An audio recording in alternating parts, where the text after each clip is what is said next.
Alright, what's going on YouTube? This is the first video for this channel. This is my vlogging thing. I already made the intro video for it. I don't know if there's any, length requirements, so I hope I didn't make it too long, but basically this is going to be the first video of this channel. What we're going to talk about today, we're going to talk about the journey of getting into flying FPV quads. Yes, that's right. FPV quads. Now, how far along in the journey am I? Quite short. I am just getting into it. But here's why that is key. Because you're watching this, so you may think you want to go on this journey too. So why not? Rather than watching a lot of videos about all these people who have done it and done it and done it so much and you get overwhelmed, you can watch videos of someone else who's going through that journey with you. And I can tell you my trials, my tribulations, what I find, what I like, what I don't like, as I'm going through upgrading and starting out with starter gear and moving up with what I have and sharing that information and sharing that experience with you, so that this way, as you're doing it too, you could come back and, there's a big conversation that's existing, being like, hey, I'm trying out this new thing. Hey, did you try out that thing? Oh, that is amazing. We can have this dialect and this conversation. We can do it in the comments below, and we can do question and answer videos. I mean, right now, it's a blank canvas. We can do anything you guys want. However, I gotta have some content, so that's what I'm putting out here, trying to get some content out. So today, we're gonna talk about the very first thing that I purchased to get into this hobby. Now, I will say that I feel like I'm stepped up from this item, so I'm gonna show it to you first. But there's a pretty good chance I'm thinking that I was thinking about maybe just selling it, but maybe I'll use this kind of like as a contest. Nothing official yet, so don't hold your breath or anything.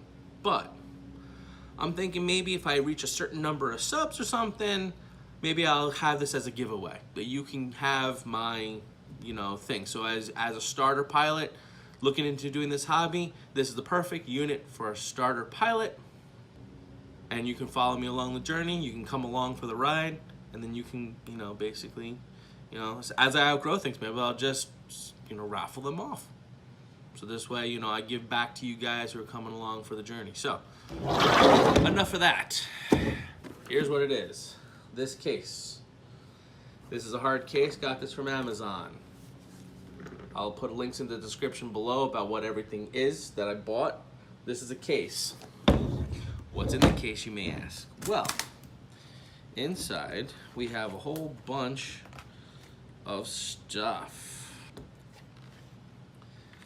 And if you can see, it's actually a Hubsan quad. And if memory serves, I'll get the box for it. Hang on 1 second. In fact, I'll be right back in 2 seconds. 1, 2. And I got it. So, before I show you the actual going through what's in this case, this is the box that the quad came in. It's the Hubsan x107d. You can see the box there. Hold it up. Unboxing videos are cool and all when you want to know what's in the box, but right now there's nothing in the box because this has long been unboxed. It's been used and abused. Well, not so much abused, but flown.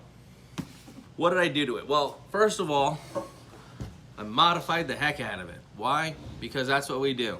Apparently, after doing a bunch of research on YouTube, it looks like to get into this hobby, you need to be not afraid to modify things, change things, solder things, maybe fix things, because you're gonna crash.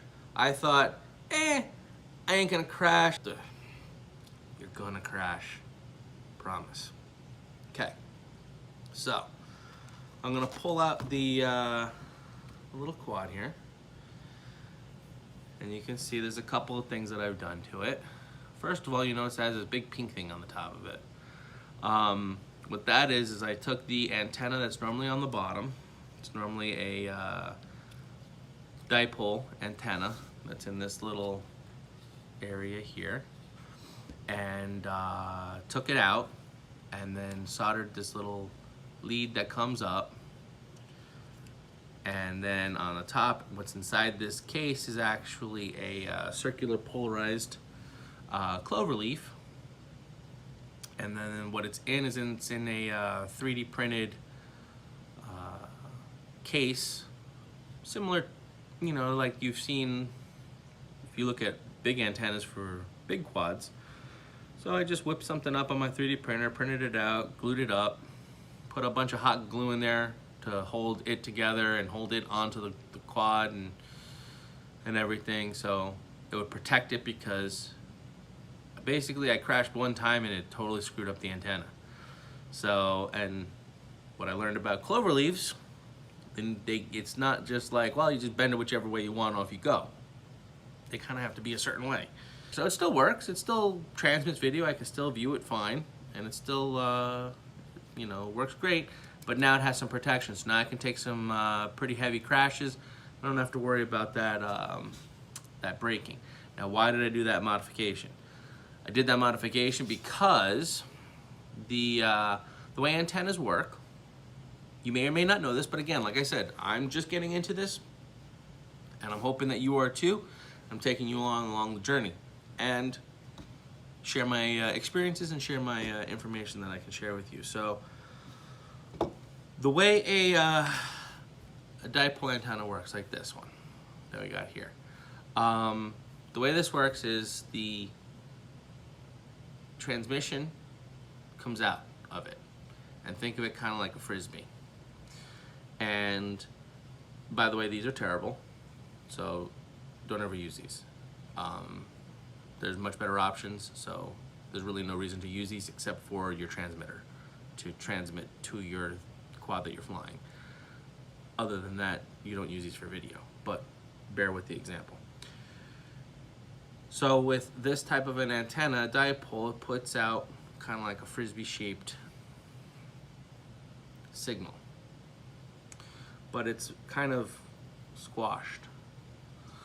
So what happens is, if this was mounted to the bottom of the quad like that, what happens is now my signal is really good up and down and to the sides, but not really good facing me or flying away from me. And then, as you know, as you fly, you roll, you pitch, you yaw, and everything keeps changing. So you can imagine it's not the greatest idea to put it that way. Or use even this type of antenna for transmitting video. The advantage to using this type is it's very durable. You can beat the heck out of this and it's not gonna do nothing. Like I said, with the cloverleaf, it's a little bit more fragile. But now the way a cloverleaf works is it kind of comes out like a donut, like a big, round, fluffy donuts, big fluffy donut. So it's not as critical which angle and which way you're facing. I mean, obviously the best is having it face up, but if you're tilted like this, you're gonna still get good signal. So I find that you get a little bit better reception with this type of antenna on your quad. A couple of the other modifications I had to do to this was, when you're flying, you're using first person view. When you do that, if you're hovering around like this, that's all great and fine and dandy. But the moment you try to start moving, you have to tilt your quad like this. So as you tilt to go forward, now your camera is looking down at the floor. So if you're looking at the floor, it's hard to know where you're going. So what I did was, there's a modification online. If I can find it again, I'll link it. But it's basically, you open it up and you take your camera and you give it a little tilt, because the camera that's in here is basically looking out the front. Like I'll use this as an example. This is the view of how the camera is looking when you first get it. I'll do over here so you can see it a little bit better, so it's not black on black in the background. So what I did was I tilted the camera up a little bit. So now my camera angle is like this. But so when I'm just in a hover, it's, you know, I'm kind of looking up at the sky a little bit. But as I start to move and I go into that forwarded pitched position, now I'm looking straight ahead. So I found that to be really valuable to flying. What I also did, if you look up close, is the little LEDs. I don't know if you can see those or not, but the little LEDs that are normally inside, I pulled them out on their wires and pulled them out into the front. The reason why I did that is because this thing will kind of, when it gets to the end of the time that you should be flying, it just turns off. It gives you some light warnings, and that's why these are pulled out, because these lights will start to blink when you get into a low voltage scenario. By pulling them out here, they actually come into the field of view a little bit, and you start to see a little bit of a halo on either side of the view of those two front lights. And you know when they start to blink, you better come in and start to land, because if you're up in the air, you're going to be falling out of the air soon.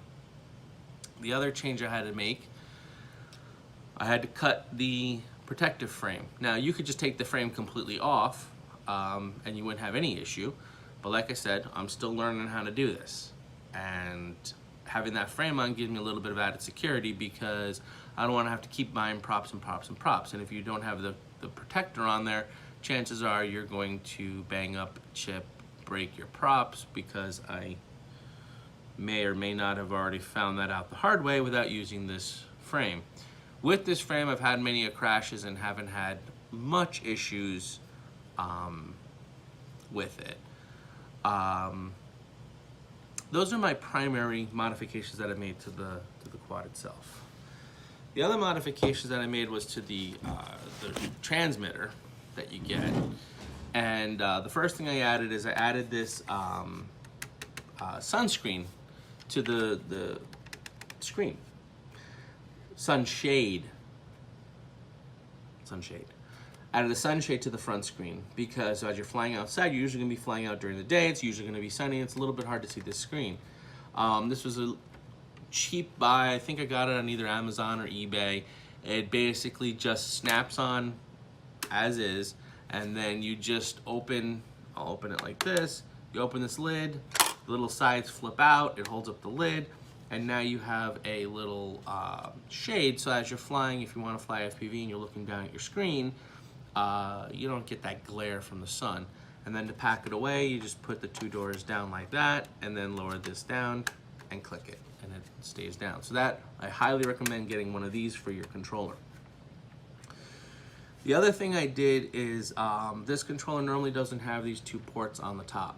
It's just nothing. And what that is it has inside here, it has the transmit antenna. Wait, let me look at it the right way. Yeah, I think. Transmit antenna and your video antenna are inside the controller. And what I did was I wanted those outside of the controller, because being inside the controller limits how much range you get, and it also limits what kind of antenna you can use. So, for example, for this guy, you know, I can screw this one on here. Actually, I think I have them backwards. I think this is, if I remember correctly now, this is the yes. Don't go and just modifying things unless you know what you're doing. And I did this a while ago. So I would probably have to open it up or rewatch the video how to, which antennas on which side, just to make sure I don't screw something up. Because, tip of the day, never turn on a transmitter without the antenna attached. The receiver for the video, not so critical. But anything that transmits, so the video transmitter on your quad, which is this thing, it's gotta be on the quad. If for whatever reason the wire gets cut and now there's no antenna on your quad, don't power it up until it's fixed, because you'll burn out your transmitter, because it's trying to send power out that antenna. It reflects back, heats up, can burn out. Same thing with your transmitter. Without a transmitting antenna attached, do not turn it on, because you will burn it out. Now what you can do is you can buy a thing called a dummy load, which basically simulates an antenna. It just absorbs that power, but it doesn't act like an antenna. It doesn't transmit anything. And you can screw one of those on here to protect these. It also will, I guess, protect the threads and stuff. But That way you don't burn out your transmitter when your antenna is not attached. However, I don't have that luxury because with this box that I have it in, what I had to do is I had to modify it, and I added 2 little notches down here. Oops. 2 little notches so that the controller would still fit in properly with my little connectors attached. See how that goes? So, connectors on the outside. The reason was so that I could use the antenna I wanted of my choice, and I could angle it better and change the directions of it and whatnot. So for example, for this antenna, being a dipole, remember I told you it's coming out like a frisbee. So when you screw this one on, you always want to bend it to the side like this, because typically you're going to be flying and looking at what you're doing. So because you're doing it that way, you want that frisbee shaped, area to be in front of you, above you, around you. And if you flew over to that way or that way, you would usually turn to aim what you're aiming at.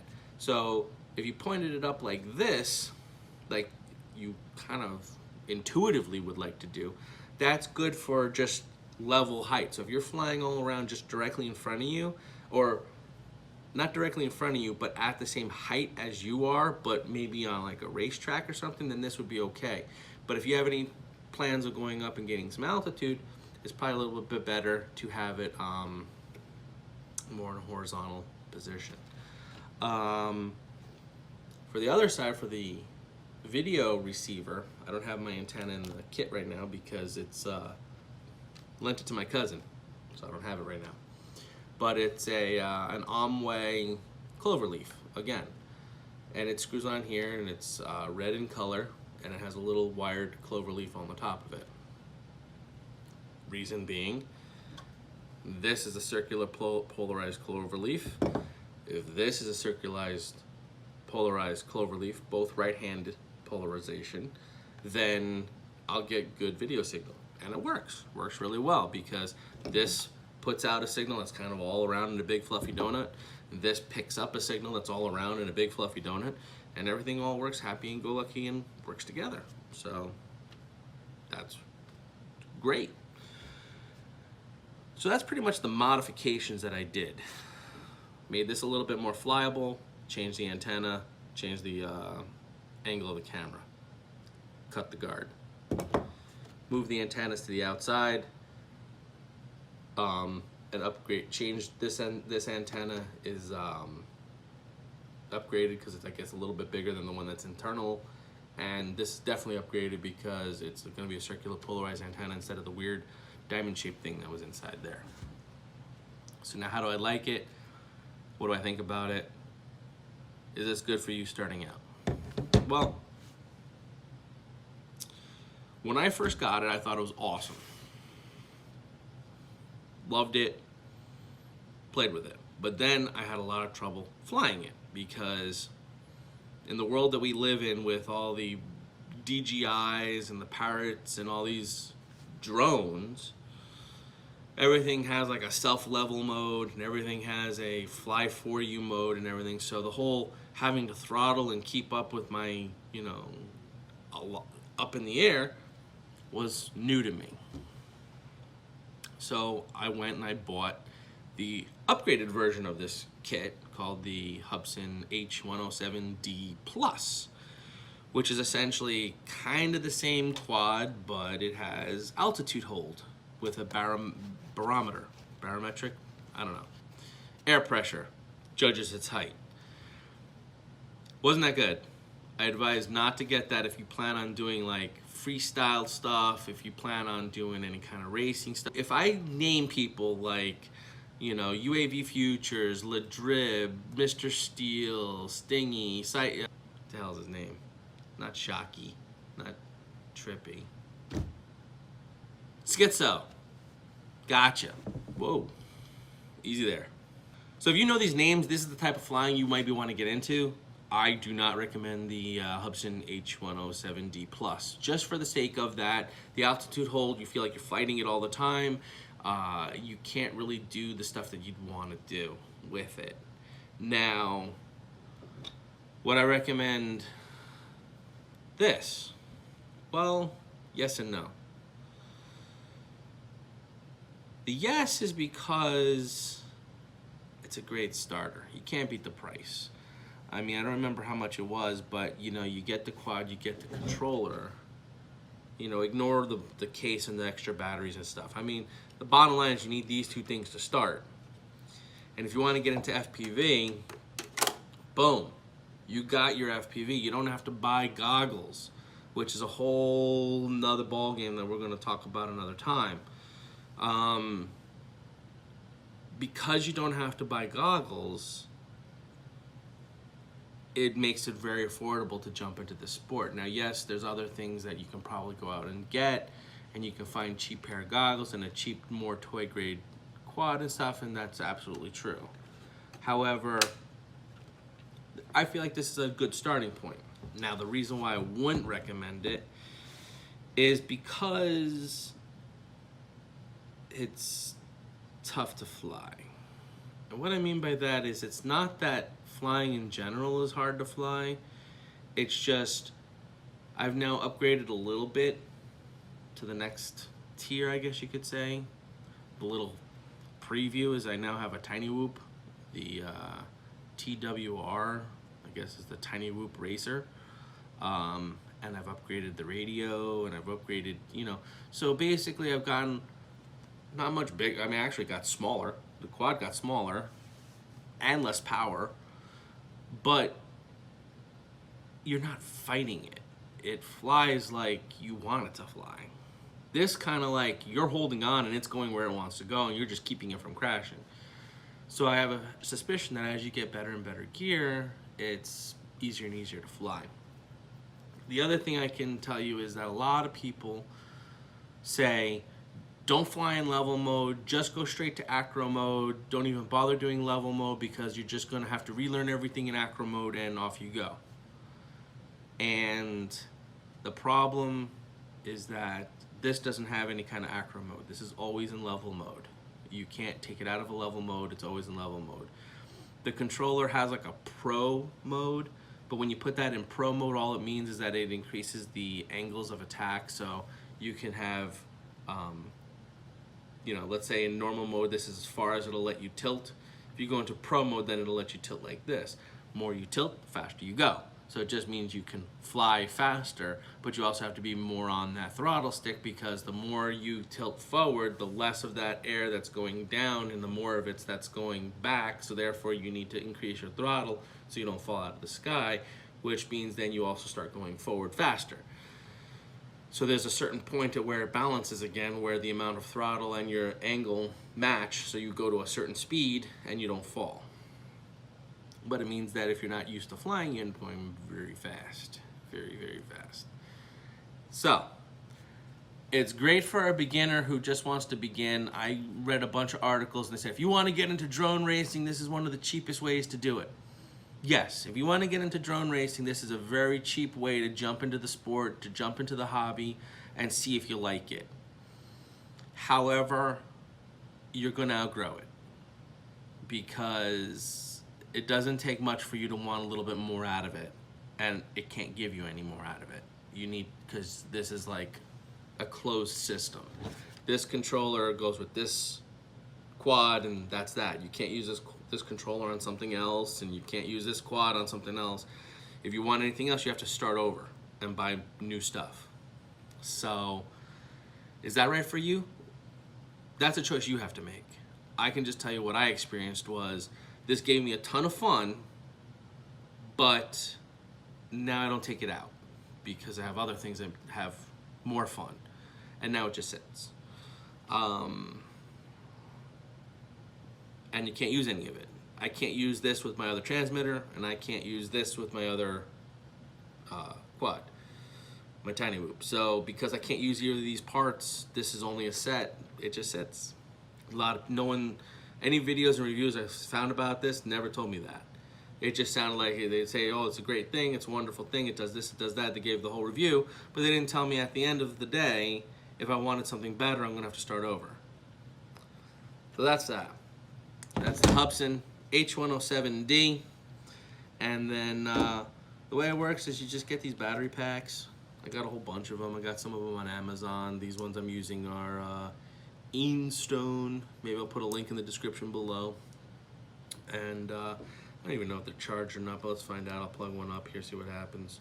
So you slip it into the back of the drone like that, or quad. Plug it into the quad like that, and then you just connect it. And it lights up. And it does this whole little thing. Oh, the other modification I did is these batteries are tough to pull out, and you never want to pull a battery by the wire. So I don't know if you can see or not, there's like a little piece of tape here. So what I did is I took packing tape and just wrapped it along the front, around, and then up the back, and then put the two sticky parts together and trimmed it.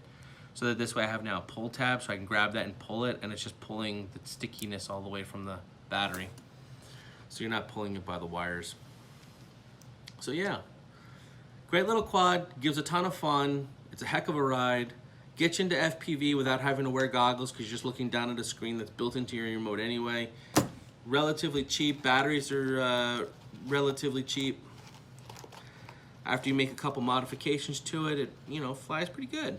But like I said, if you want to go further, this becomes a dead end because you can't really do much beyond this.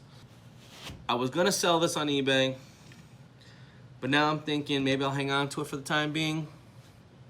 So maybe what I'll do down the road, I mean, there'll be an official announcement, but maybe this will entice you to start subbing now, because I have a feeling after, see how this channel goes, if it keeps going, maybe we'll set like a goal, like at 100 subs or 1,000 subs, or I don't even know what's realistic. But maybe at some point, we'll say, okay, we reached this many subs, now I'm gonna give this away. So you get the whole shebang. You would just have to pay shipping, is usually what I see a lot of the YouTubers say, is that they'll give you the item, but you have to pay for the shipping to get it to you. So that's something to think about. So hit that sub button, hit the bell button, and type some comments. That helps. Did I miss something? Did I get something wrong? Did I get something right? What do you think? Is this a quad that you were looking at? Is this a quad that you were thinking of getting? Did you get one? Do you like it? Have you found a way to advance? Are you using it to do something crazy and amazing? Let me know. Put in the comments. All right. Take it easy. Catch you on the flip side.